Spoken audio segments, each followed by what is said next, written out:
Olá, sejam bem-vindos a mais uma aula da R2FT. Hoje nós vamos falar sobre a primeira aula do módulo 4, falando sobre os problemas do joelho e da extremidade inferior dos pés. É uma aula muito importante para todos nós que trabalhamos tanto com reabilitação, porque, afinal de contas, evidentemente, essa região anatômica ela está relacionada com o padrão de deambulação. Aí a gente tem que saber avaliar e consertar um padrão de deambulação equivocado, errado. Assim como, evidentemente, é uma aula muito importante para aqueles colegas que trabalham com corrida. E nós vamos falar de todos os problemas que os corredores costumam ter nos pés e nas pernas e nos joelhos, tá bom? Então, vamos lá, vamos compartilhar aqui a tela.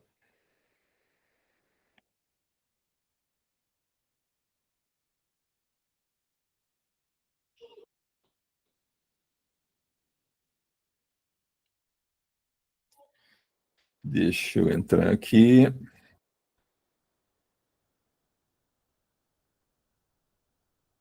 Deixa eu ver a configuração. Uma pessoa, janela, ok. Então, vamos lá. Vamos começar aqui.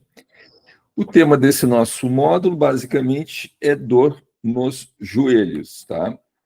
Que também se aplica, como eu falei, àqueles colegas que trabalham com corrida. E nessa aula de hoje nós ainda vamos falar sobre o agachamento, o problema do agachamento. Vocês devem estar lembrados que há algum tempo atrás, alguns anos atrás, havia uma pecha com relação ao agachamento e ao joelho, que não se deveria agachar profundo, que isso ia causar problema no joelho, uma função e toda, né? Depois eu vou esclarecer para vocês essa questão aí, não se preocupem, tá bom? Então vamos começar aqui. O joelho, ele basicamente ele é composto por três articulações. A articulação entre o fêmur e a tíbia, chamada articulação fêmuro-tibial, que é uma articulação sinovial, porque tem líquido e plana. A articulação entre a patela, o ossinho da frente, e o fêmur, articulação patelo-femoral, que também é sinovial, também tem líquido, também é plana. E a articulação que é uma anfiartrose, uma articulação imóvel entre a fíbula e a tíbia, articulação tibio-fibular, que também é sinovial. Aqui no fêmur distal, as estruturas ósseas importantes são os côndilos, né? Os côndilos medial e lateral, que são estruturas onde estruturas ósseas onde um monte de estruturas miofasciais são ancoradas aí. Nós vamos ver isso logo. Aqui no fêmur, nós temos o sulco intercondilar, que é onde a patela deve trilhar bonitinha ali em cima, naquele sulco. Quando a gente faz aquela avaliação nossa do quadril, que pega uma mão, a gente pega a perna da pessoa e a outra mão pega no joelho e faz a flexão do quadril e do joelho simultaneamente, a mão que está em cima do joelho serve para verificar exatamente como é que está ocorrendo o trilhamento ali da patela no joelho, porque se houver condromalácia, que é o problema de trilhamento, vai aparecer estalidos, cloque, parece uma crepitação. E dependendo do grau dessa crepitação, a gente vai ter uma ideia clínica do nível, do grau de condromalácia dessa pessoa, beleza? Isso aqui é a vista posterior do joelho, é fossa poplite, só para ter uma ideia das estruturas que estão ancoradas aqui, né? Nós temos a cabeça medial do gastrocnêmicos, a cabeça lateral do gastrocnêmicos, o músculo plantar, o músculo poplíteo, que a gente vai ver a importância dele agora. Aqui nós temos o ligamento poplíteo arqueado, o ligamento poplíteo oblíquo, os ligamentos colaterais lateral e medial, tendão da cabeça longa do bíceps, enfim, um monte de coisa. A patela é estabilizada no local através de ligamentos e músculos, né? O músculo é o quadríceps, que se insere na patela através do tendão do quadríceps. E ligamentos, nós temos os ligamentos patelo-femoral lateral e medial, além dos patelos tibial, lateral e medial. E o ligamento da patela a tíbia é o ligamento, é o tendão patelar, tá? Então, nós temos todas essas estruturas aí. Aqui estão os músculos, né, que as unidades miofasciais e os ligamentos que fazem a estabilização da patela, o vasto medial oblíquo e o vasto lateral, e os ligamentos que a gente já viu ali. Essas aqui são as estruturas de uma vista só, né, de tudo que tem ali no joelho, na parte da frente. Então, aqui tem o vasto medial oblíquo, o reto femoral, o vasto lateral, aqui a banda iliotibial, né. Aqui na frente nós temos o tibial anterior, o extensor longo dos dedos, os fibulares aqui nessa articulação tíbio-fibular. Enfim, todas essas estruturas aqui ajudam na estabilização do joelho.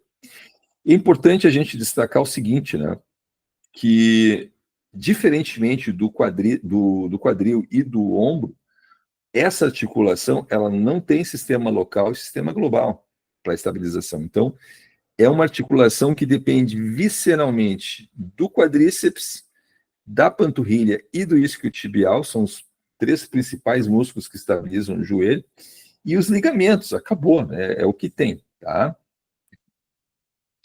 Aqui na tíbia proximal a gente tem a tuberosidade tibial, que é onde se insere o tendão patelar, e os côndilos, né? Côndilo lateral e medial, por onde forma o platô tibial. O platô tibial, ele costuma dar problema em pessoas de mais idade e obesos.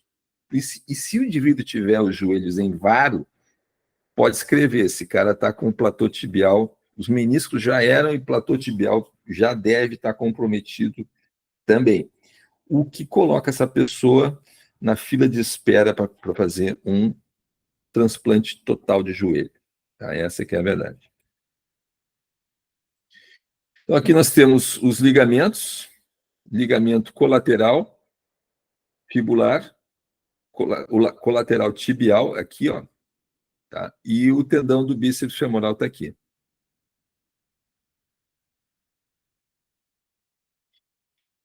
E aqui nós temos a visão da patela, como a superfície de contato da patela em função do ângulo de flexão ou de extensão. Ó. Aqui nós temos o joelho flexionado a 135 graus, ó, que é essa área aqui, a área de contato é essa aqui, a 90 graus está aqui, e 20 graus de extensão ou flexão está aqui a superfície. Ó. Então, vocês observem como essa questão, nós vamos ver daqui a pouquinho, da compressão e do cisalhamento do joelho, não é uma coisa assim tão simples de ser analisada, tá?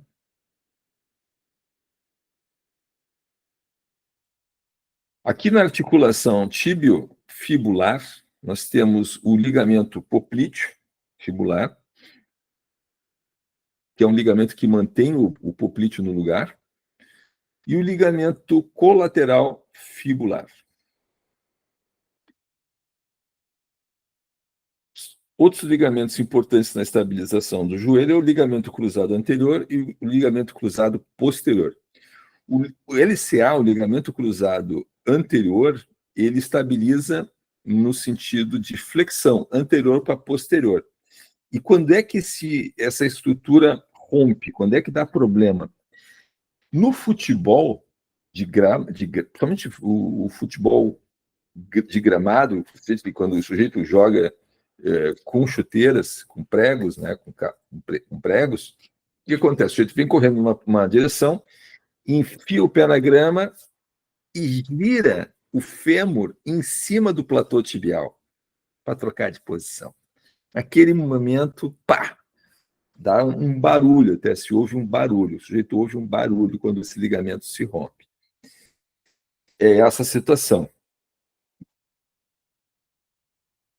Espera aí um pouquinho, deixa eu ver uma coisa aqui.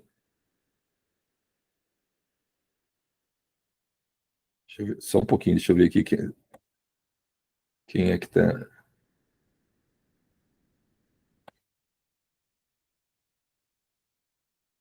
Oi, Fábio.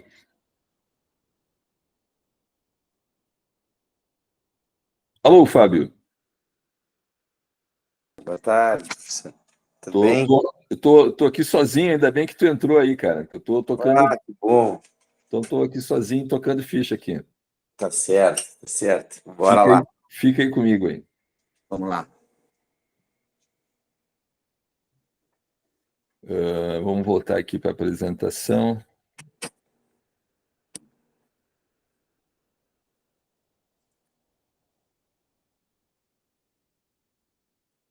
Tá, mas voltou lá para o início.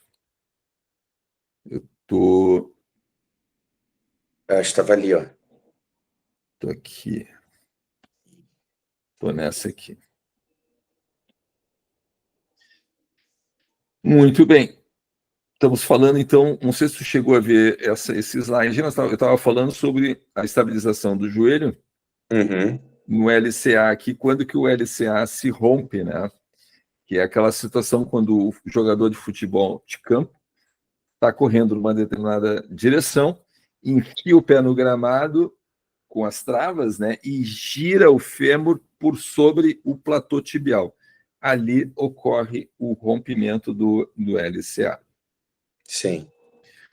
O ligamento cruzado posterior estabiliza o joelho no sentido posterior anterior, ou seja, em extensão. Ele estabiliza o joelho para forças de cisalhamento. Tá? É Uhum. muito difícil de romper esse ligamento aqui. O Neymar, ele rompeu o LCA, né? Várias vezes, né? É, mas o último dele, aquele antes da... Quando ele estava lá na Arábia Saudita, jogando pela seleção brasileira, se eu não me engano, foi numa situação que... Acho que ele foi um carrinho, alguma coisa assim, que ele pegou, deu para ver que o joelho dele dobrou para frente e aí ele já sentiu quando ele botou o pé no chão assim, deu para ver que ele já sentiu. Ligamentos colaterais são dois. Nós temos o colateral medial e o colateral lateral. Esses ligamentos eles estabilizam os joelhos para forças em varo e valgo. Uhum. Aqui no Brasil é muito raro tu ver no cenário esportivo rompimentos desses ligamentos, porque não existem esportes que demandam forças em varo ou valgo aqui. Mas no futebol americano tem aquela jogada chamada tackle, né? Que vem um cara correndo, um cara de mais de 90 quilos e se joga nas pernas do cara, né? E Ah, abraça as pernas do cara, se joga no joelho e abraça as pernas do cara para derrubar ele, né? Chamado uhum. tackle. E nesse instante costuma romper exatamente esses ligamentos, porque aí o joelho faz forças de varo, né? Essa que é muito comum de ver isso no futebol americano. Sim. Bom, os meniscos, falando dos meniscos, né? Os meniscos têm como função o amortecimento entre o fêmur e a tíbia. Eles são estruturas cartilaginosas, formato de uma ferradura, de uma meia-lua, assim, tá? E essas estruturas, elas têm são bastante sensíveis e sujeitas ao processo de envelhecimento, tanto quanto os anéis da coluna também são suscetíveis no processo de desidratação. Então, sobrepeso, né, joelhos em varo ou valgo, né, principalmente em varo, né, a gente costuma ver muito problema em homens mais idosos e com sobrepeso, com joelhos em varo. Aí, gente, com o joelho em varo, o que acontece? O menisco, a pressão nos meniscos não fica distribuída de forma equivalente nos dois lados, né? O joelho em varo dá mais pressão no bordo medial do menisco, Uhum. causando ali maior desgaste e ruptura dos anéis, tá?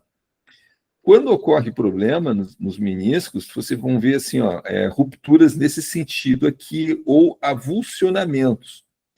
Os avulsionamentos dos meniscos é que é o problema, quando tem pedaços soltos do menisco no joelho da pessoa. Eu já vi isso acontecer com uma colega dando aula de step, acho que foi na academia do Caixeiros Viajantes. Foi no Caixeiros Viajantes que eu vi isso, há muitos, muitos anos atrás, 15 anos atrás.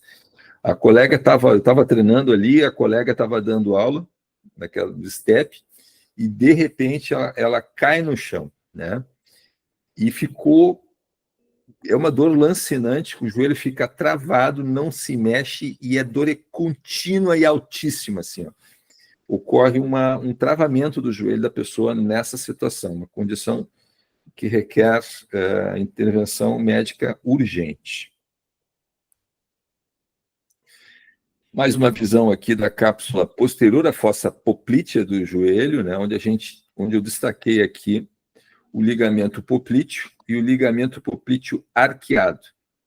Aqui está o músculo poplíteo, que é o cara responsável pela dor posterior no joelho. Esse aqui é o cara. E o músculo poplíteo, ele também costuma ficar facilitado em todo procedimento cirúrgico do joelho. Todo e qualquer procedimento cirúrgico do joelho vai deixar esse cara facilitado. Por quê? Porque o cérebro vai tentar ativar esse cara para estabilizar o joelho. Ele depende, quando você vai fazer a cirurgia do joelho, dependendo da cirurgia, naturalmente, toda a musculatura ao redor ali do joelho, o quadríceps, a panturrilha, o isquio, podem ficar inibidos, o que vai tornar facilitado o poplíteo. Tanto é assim que a gente, nesse caso de dor posterior no joelho, a gente libera o poplíteo e ativa em seguida o reto femoral. Normalmente costuma resolver o problema. Uma vista aqui completa, né, da parte posterior do joelho. Então, aqui nós temos o bíceps femoral, o trato iliotibial. Observe que o bíceps femoral se insere aqui na fíbula, né? A inserção distal aqui é na fíbula. Semitendinoso, semimembranoso. Então, aqui se insere nessa região aqui. Aqui está o poplíteo. Aqui estão as cabeças do gastrocnêmio, né? A cabeça medial e a cabeça lateral com o plantar. Tem bastante coisa aqui, né? Isso que eu não botei aqui as estruturas vasculares e nervosas, né, também, mas passa tudo por aí. Os músculos que estabilizam o joelho, basicamente, na parte anterior, é o quadríceps. Na parte posterior, os isquiotibiais, os flexores do joelho.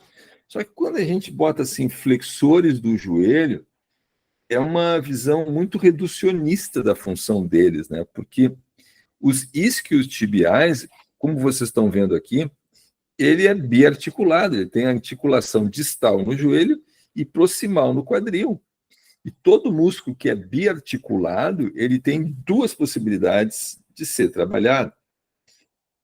Os isquiotibiais vão fazer a flexão do joelho quando a parte proximal, o quadril, estiver estabilizado e a parte distal, o joelho, estiver flexionando.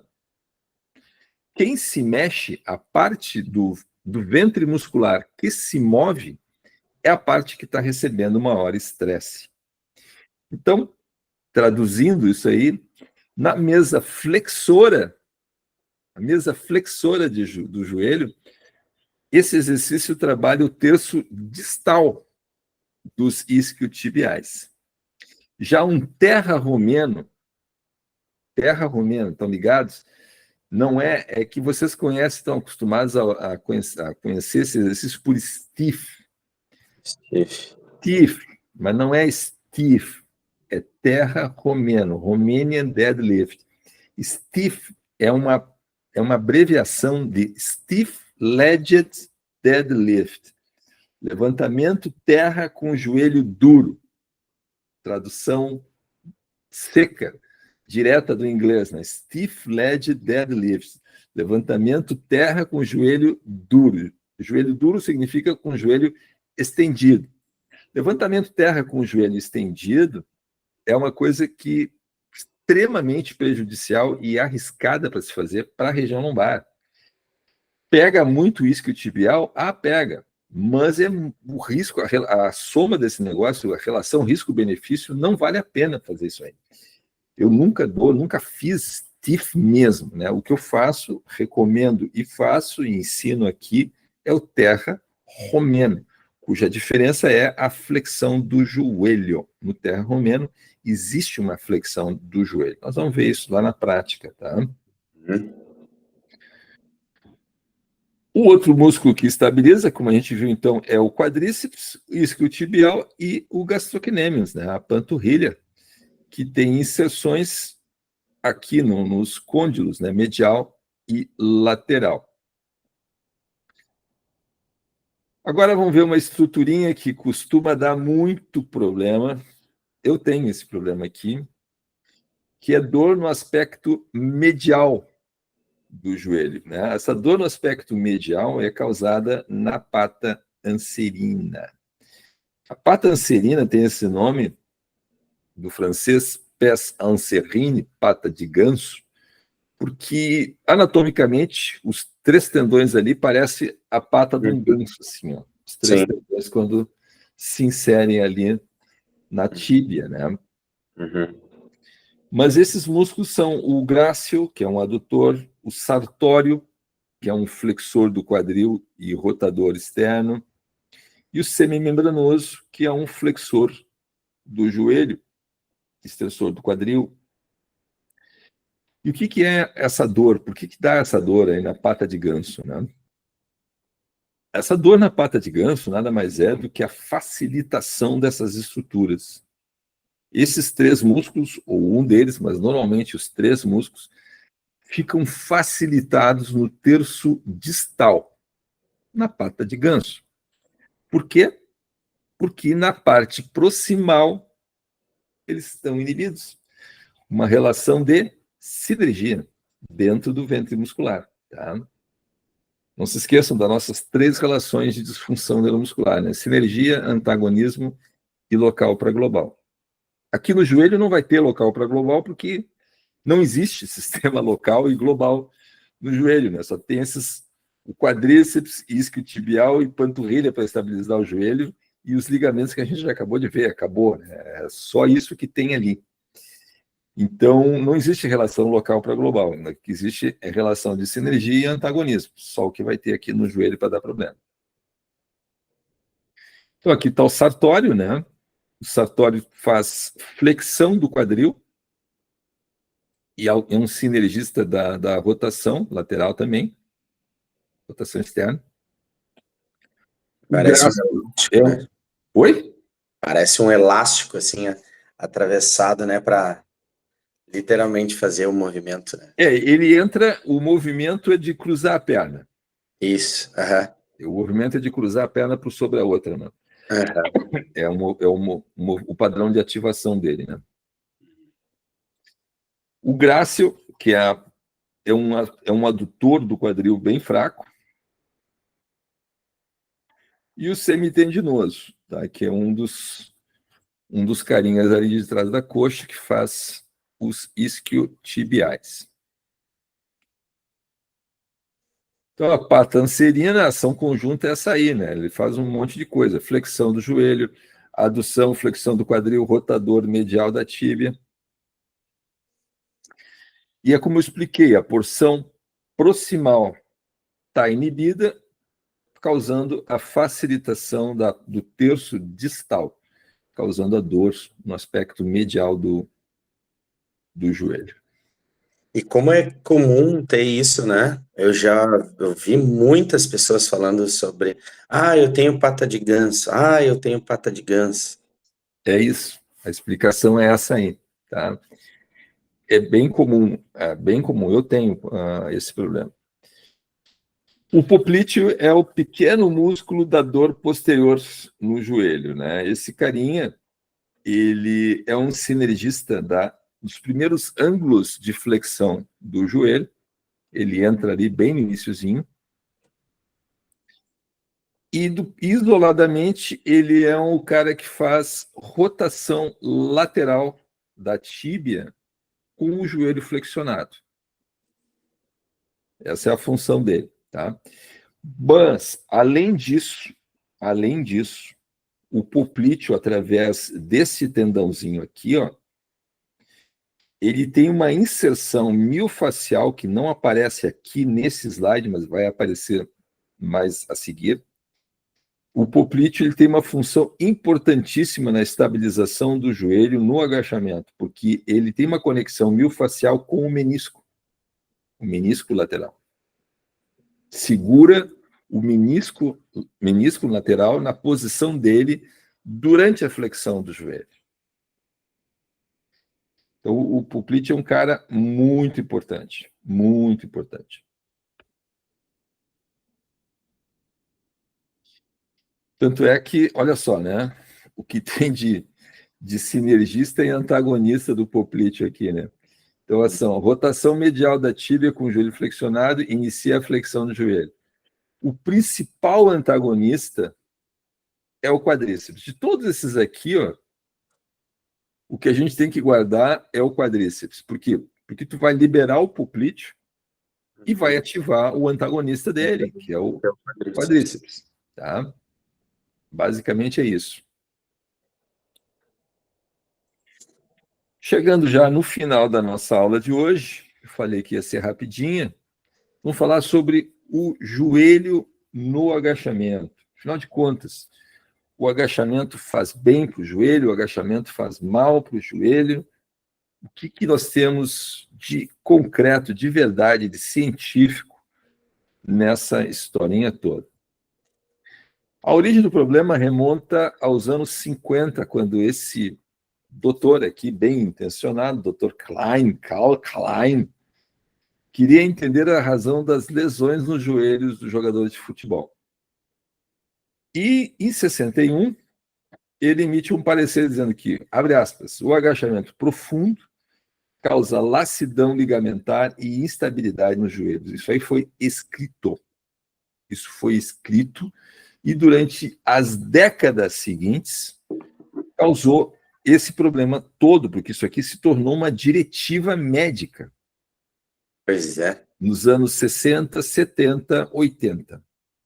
Eu vou dizer até os anos 2000, tá? Eu acho que... Deixa eu puxar aqui pela memória.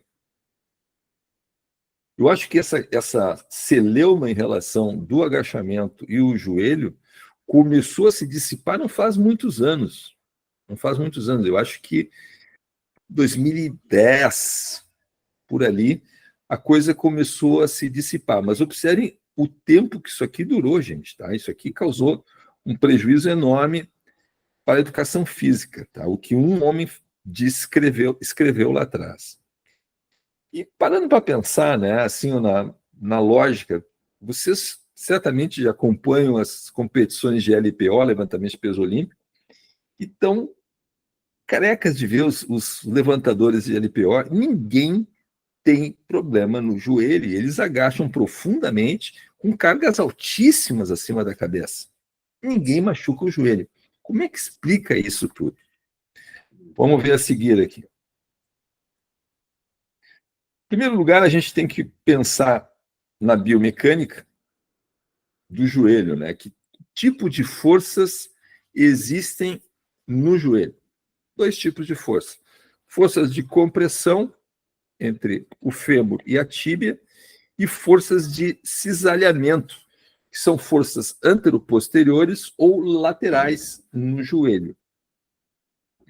Além dessas forças entre a tíbia e o fêmur, existem as forças de compressão da patela contra o fêmur. As forças de compressão da patela contra o fêmur é uma soma vetorial, porque nós temos aqui a força do quadríceps, aqui nós temos a força do tendão patelar na tíbia, e a força de compressão da patela é uma soma vetorial dessas duas forças. E força por força não é esse o problema é a pressão que a força exerce nas estruturas. Porque o que causa dano mesmo não é a força, mas a pressão. E o que é pressão em física, gente? Não é força dividida pela área? É, né? Então, A gente, para levar em conta e analisar o potencial lesivo de alguma força, a gente também tem que levar em consideração a superfície de contato sobre a qual esta força é aplicada. Nesse gráfico aqui, a gente mostra as áreas de contato da patela com o fêmur, em função do ângulo de flexão do joelho. E o que a gente observa? Que quando o joelho está estendido aqui, ó, 0 graus, representa a patela está tocando aqui em cima, no fêmur. Aí, à medida que o joelho vai flexionando para 30 graus, a superfície de contato da patela vai aumentando. 30 graus, 60 graus esse aqui, 90 graus essa aqui, e observe o que acontece agora em 120 graus. Ó. Ou seja, quando passa de 90 graus, a área diminui novamente. E aqui a gente tem uma situação interessante, né? Todos vocês, se é que algum de vocês não faz essa merda, quando estão vão dar uma flexão, quando vão dar um chuta-chuta, uma extensão de joelho para um aluno, eu já vi vários professores fechando bem o ângulo, né? E travando o ângulo do aluno o mais flexionado possível para iniciar a extensão. Não viram isso? Já. Pois é. Uhum. Que é exatamente essa situação aqui. Trava abaixo de 120 ali, 120, 130, 135 graus. Bem fechado. Tranca a máquina, enfia ali isso aqui de placa e manda o cara estender o joelho ali, né? Isso é uma prática nociva para o joelho, realmente. Por quê? Porque as forças de compressão patelar, quando o joelho está flexionado abaixo de 90 graus, as forças de compressão, a pressão é muito alta. Realmente é muito alta. Depois que passa de 90 graus, ou em torno de 90 graus, é tranquilo. Mas a largada lá de baixo, com aquele ângulo flexionado, bem flexionado do joelho, não é recomendável do ponto de vista médico, do ponto de vista nosso, aqui na R2, tá?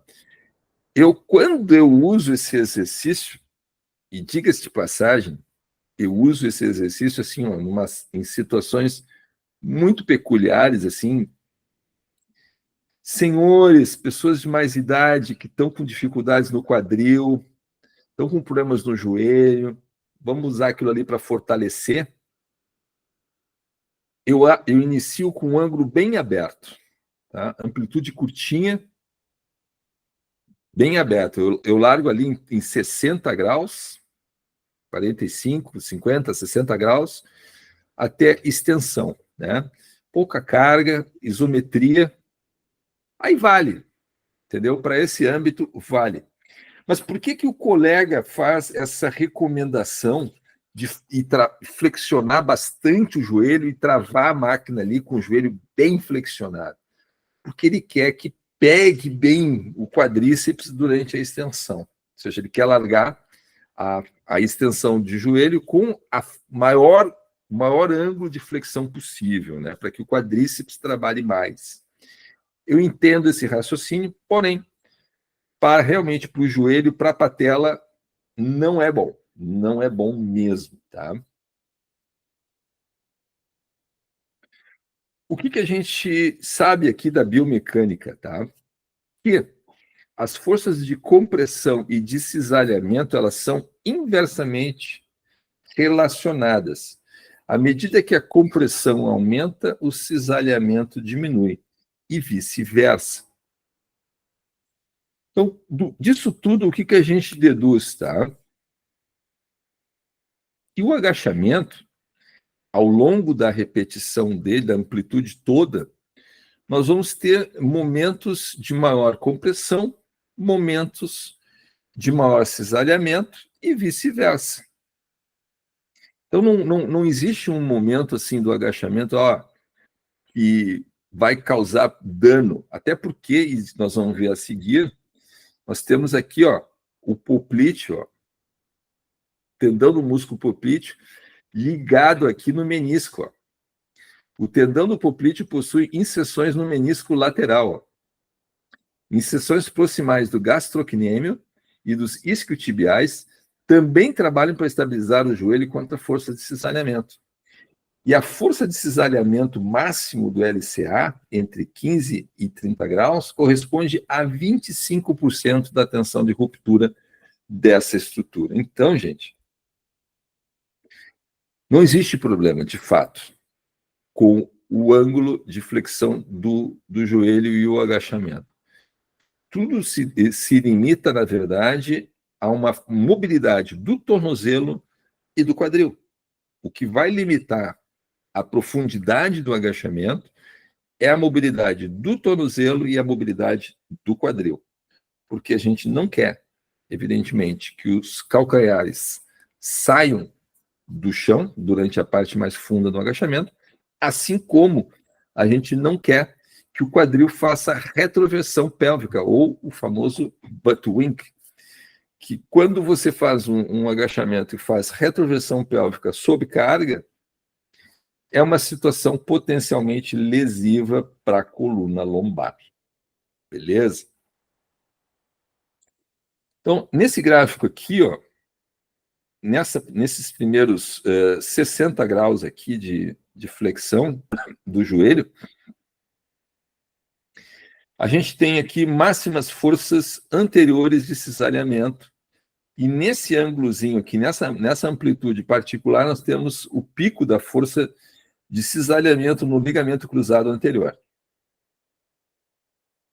Então, vocês observem que se é para ter alguma preocupação com relação à amplitude do agachamento, essa preocupação consiste em não fazer um agachamento parcial, porque nessa amplitude aqui de 0 a 60 graus, justamente é um agachamento parcial, não é mesmo?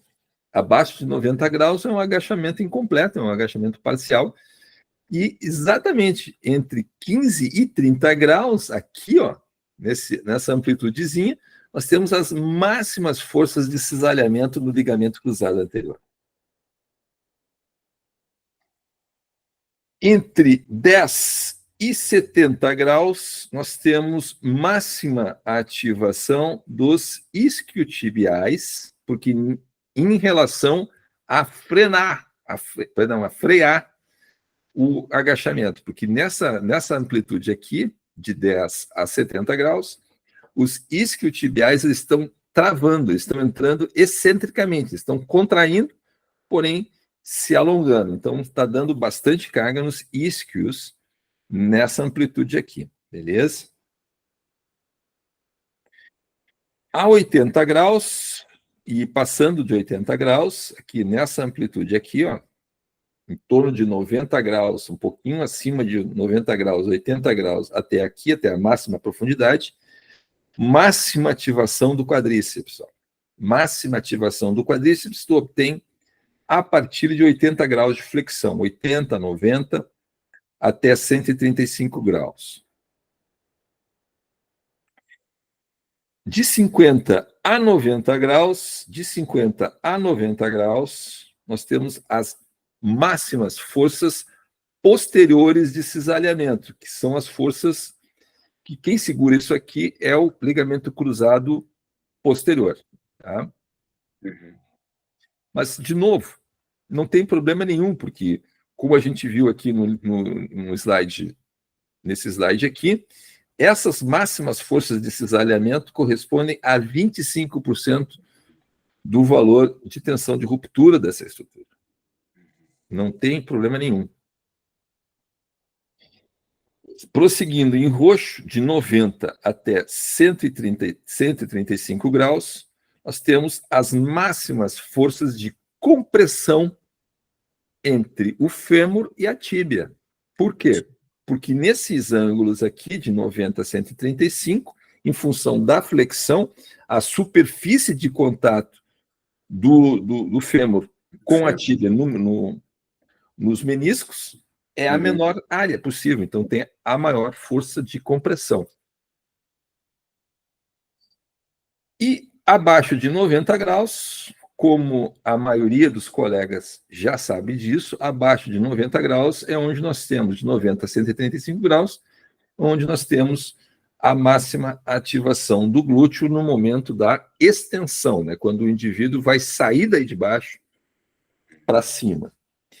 Então, resumo da história, né? Resumo da história. Primeiro, as forças de compressão e cisalhamento, elas nunca estão as duas juntas lá em cima, né? Quando tu tem máxima força de compressão, tu tem a menor força de cisalhamento. Quando tu tem a maior força de cisalhamento, tem a menor força de compressão. Isso fica claro aqui, ó. De 90, aqui, ó, máxima força de compressão aqui embaixo, ó, de 90 a 135 graus. Força de compressão entre a tíbia e o fêmur. Porque a área fica menor. O joelho está flexionado, a área fica menor. Mas a força de cisalhamento aqui é baixa. A força de cisalhamento máxima é aqui em cima, ó, quando a força de compressão, a pressão de compressão é menor. Entre 10 e 70. Entendeu? É isso. Então, resumo. O agachamento é seguro para o joelho. E o agachamento é o padrão ouro de fortalecimento do quadríceps. Exercício de cadeia cinética fechada. Padrão fundamental do movimento humano. Agachar é uma coisa, agachar é um padrão de movimento, agachamento com carga é um exercício. E o agachamento com carga, vocês podem fazer ele tanto como um exercício em si, no caso do powerlifting, que busca as cargas mais altas, como para fisiculturismo, para desenvolvimento do quadríceps, como para reabilitação, como para o esporte de alto rendimento. Para o esporte de alto rendimento, a gente vai utilizar não o agachamento em base simétrica. A gente vai usar o búlgaro, base assimétrica, pé de trás elevado. Por quê? Porque nessa situação é uma situação que mimetiza mais as condições no campo, na quadra, né? Porque na quadra tu nunca está em base simétrica, né? Para reabilitação, a gente usa o padrão do agachamento. A gente busca fazer com que a pessoa consiga agachar a vazio. Busca consertar o padrão do agachamento. Esse é o nosso escopo na reabilitação. Mas o agachamento é uma ferramenta espetacular, fundamental. Todo mundo tem que fazer isso a vida toda, né? Eu faço agachamento todo dia de manhã. Minha rotina matinal, eu faço uma série de 20, 30 repetições no banheiro ali para manter meu joelho funcionando. Eu passei uma série de exercícios para minha mãe fazer em casa, ela faz todos os dias também. Ininterrupto, e o agachamento está sempre junto. O agachamento é fundamental, não dá para prescindir desse exercício. Não dá para prescindir desse exercício para qualquer idade, qualquer pessoa, inclusive, principalmente para as pessoas mais idosas. O que a gente tem que saber usar é saber usar a ferramenta, né? Por exemplo, vai fazer o quê? Tu está trabalhando com alto rendimento, tu está trabalhando com fisiculturismo, tu está trabalhando com reabilitação. Então, dependendo da situação, tu vai fazer uma coisa ou vai fazer outra, mas tudo é agachamento. Sim. E existem diferentes técnicas de agachamento. Diferentes formas. Basicamente, existe o agachamento pela frente e o agachamento com barra atrás. O agachamento com barra pela frente, também chamado agachamento olímpico, ele pode ser feito de duas formas diferentes, tá? Aqui nós temos, ó, o que se chama de goblet squat, que é quando você segura um kettlebell ou um halter na frente, como pode fazer o agachamento pela frente em barra olímpica. Ó. Isso aqui, claro, exige uma boa mobilidade do punho, uma boa mobilidade do ombro, boa mobilidade do cotovelo, né? Isso aqui já é mais difícil de fazer. Isso aqui é bem mais fácil de fazer, tá? A vantagem do agachamento pela frente é uma modalidade de entrada no agachamento, né? Ele é mais fácil da pessoa executar do que colocando uma barra atrás das costas. Então, no cenário da reabilitação, Quando a pessoa já está com o padrão do agachamento ajustado, ou seja, ela consegue agachar dentro dos nossos critérios mínimos de qualidade, sem carga, quando for colocar a carga nessa pessoa, tu não vai colocar a carga nas costas, tu vai colocar a carga na frente. Tipicamente, um goblet, né? Um agachamento com um kettlebellzinho preso aqui no peito, encostado no peito, agacha com ele ali. Isso facilita, porque tu tem uma carga na frente, que está te puxando para frente, facilita a vida da pessoa para agachar, tá? E quando a barra vai atrás, quando se coloca, se resolve colocar a barra atrás, aqui nós temos duas situações, o high trap e o low trap. O agachamento posicionado com a barra alta no trapézio é um agachamento onde você fica mais vertical com o tronco. E ele serve mais para pessoas com um fêmur mais curto. Pessoas com um fêmur mais curto vão conseguir fazer esse agachamento aqui. Ó. Pessoas com um fêmur mais longo vão preferir este aqui. Esta forma de agachamento também é chamada powerlifting style. Nas competições de powerlifting, vocês jamais vão ver um cara agachando assim, ó. Jamais vão ver um cara agachando com a barra alta. Os caras vão botar a barra abaixo da espinha da escápula. Sim, pois é. E haja punho. Haja punho. Oi? Haja punho e cotovelo. Mas é o que tu vai ver. Tá? É o que tu vai ver. Isso aqui é o estilo powerlifting style, tá? E tem a ver também com o comprimento do fêmur em relação ao tronco, né? Então, não existe padrão ouro no agachamento. Ah, tem que ser assim, tem que ser assado. Não. Aquela história de agachamento tem que ser paralelo, o agachamento tem que ser ass to the grass, o agachamento fundo, né? Não.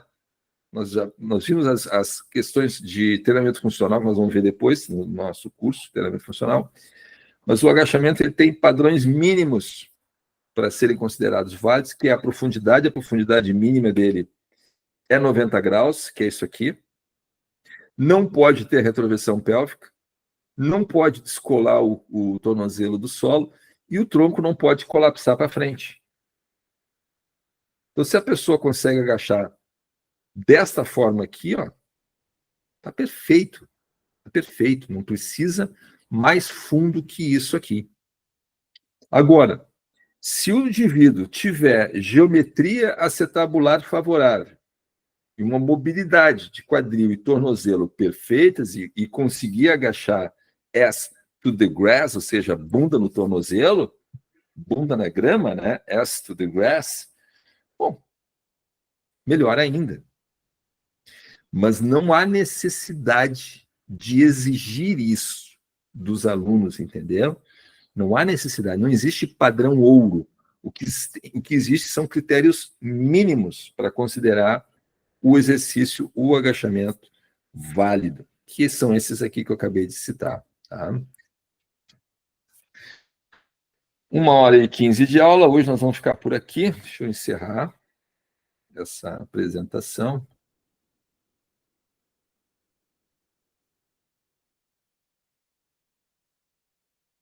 E aí, Fábio? Chegasse um pouquinho atrasado, mas conseguisse pegar uma parte boa do negócio. Professor, assim, ó, dá para ver na academia, né, que tem muitas pessoas que não conseguem fazer o agachamento simples, o sem peso, tá? É o simples agachar. Nem é o... Eu, às vezes, coloco no final da aula para fazer esse sentar, que nem o japonês, né? O japonês espera na parada, já viu como é que eles fazem? Nas paradas de ônibus lá? Sim. Chegam na parada, eles se acocam, o cócoras, né?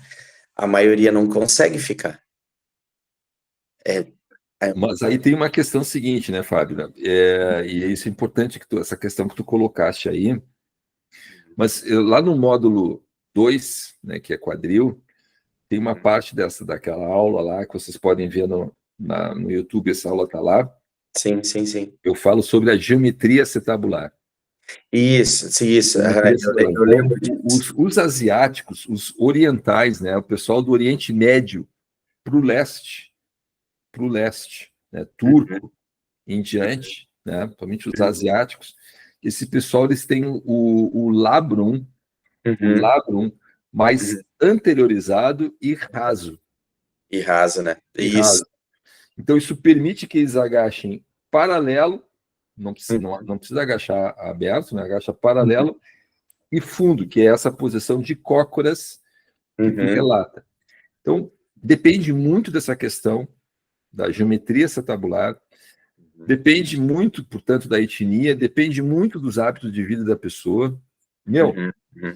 E a maioria, a imensa maioria das pessoas não consegue ficar de cócoras. E eu sei que no YouTube esse assunto é martelado à exaustão, dizendo assim, ó, que você tem que ficar de cócoras para ter o benefício do agachamento, tem que ficar de cócoras, e a pessoa não consegue ficar de cócoras. Não consegue ficar. Não consegue ficar de cócoras. E aí, eu não vou fazer porque não vale a pena. O marido a pessoa desiste. O marido de uma aluna minha, porque não consegue ficar de cócoras. O marido de uma aluna minha, ele fez um exame, ele tem um fechado, ele disse que tem ângulo que ele não consegue chegar. Entendeu? Então, o nosso papel como profissionais de saúde é fazer as pessoas agacharem, porque é um padrão fundamental. Tem que agachar. Não tem como viver sem agachar. Sem agachar, mas tudo no ângulo que ela puder, né? No ângulo que ela puder, dentro das limitações que ela tem. O que nós, na R2, temos que a obrigação de fazer, vocês que são clínicos, vão ser clínicos júniores da R2FT, e vocês têm que saber fazer, vocês têm que saber fazer o diagnóstico diferencial. Por que essa pessoa está tendo dificuldade? Não tem que analisar o tipo de pessoa com que você... é uma pessoa jovem ou uma pessoa idosa. Se for uma pessoa de mais idade, entenda-se, 50, 60 anos em diante, vocês têm que ter em mente que essa pessoa pode ter reumatismo, pode ter uma artrite, pode ter uma artrose, pode ter doenças que essa pessoa pode já ter ou ter tido, que comprometeram estruturalmente a articulação coxo-femoral e que, portanto, impedem ela de conseguir agachar adequadamente. Patologias estruturais. Se for pessoas jovens, bom, ela não consegue agachar por quê? Qual é o problema que vocês estão encontrando na pessoa? A pessoa está inclinando o tronco para frente, paravertebral está inibido. Se a pessoa não consegue agachar com profundidade, perda de dissociação lombopélvica. Pode ter problema no tornozelo, mobilidade no tornozelo. Então tem que saber identificar isso e consertar essas coisas. Consertar isso são trabalho, com alta complexidade, é trabalhoso e complexo. Difícil tanto para o paciente quanto para nós. E precisa também de dedicação, né? A pessoa precisa dedicar e continuar, né? Porque a gente não consegue ficar com eles a semana inteira, né? Não, a pessoa tem que ter um tema, né? Exatamente. Dar um tema para a pessoa, essa pessoa tem que trabalhar aquilo ali diariamente. Essa é a parte mais difícil, eu acho, é fazer com que ela mantenha a continuidade, né? Mas isso é o nosso papel de professor, né? Tu tem que convencer ou instruir a pessoa da importância disso aí, né? Exato. É fundamental. Pessoal, da minha parte, a aula era essa. Podemos dar por encerrado aqui. Daremos continuidade no próximo final de semana com a anatomia da extremidade inferior, o pé. O pé. Esse aí vai ser importante. Eu falo muito nas minhas aulas, né, para as minhas alunas, que elas falam assim, eu sou muito desequilibrada. Aí eu falo assim, tu já tentou olhar para o teu pé? E não. Eu disse, então, tem que olhar para o pé. Muitas vezes o desequilíbrio está no pé, não pode, não é uma coisa só, porque eu sou desequilibrado, porque eu sou desequilibrada. Não, tem alguma coisa. Dá uma olhadinha, porque como eu trabalho também com dança, né? Os pés, eles são fundamentais. E as mulheres, elas usam, por exemplo, numa dança de salão, elas usam salto. E aí é que o bicho pega. Eu vou te contar uns relatos que acontecem. Guarda isso para semana que vem, então. A gente vai falar sobre pé. Isso aí. Então tá. Valeu, Fábio. Muito Valeu, obrigado pela professor. presença aí. Bom fim de semana. Salvou a nossa apresentação, que só tava você online hoje aqui. Que bom. Obrigado, viu, professor? Obrigado a você. Um abraço e bom domingo. Teu presente está comigo, viu? Como assim? Eu te trouxe um presente dos Estados Unidos. Estava dentro da minha mochila, estava no fundo lá. Tá guardadinho. Quando a gente se encontrar, eu te entrego. Ah, não precisava, amigo. Obrigado. Um abraço. Abraço aí, querido. Abraço. Até a próxima. Até.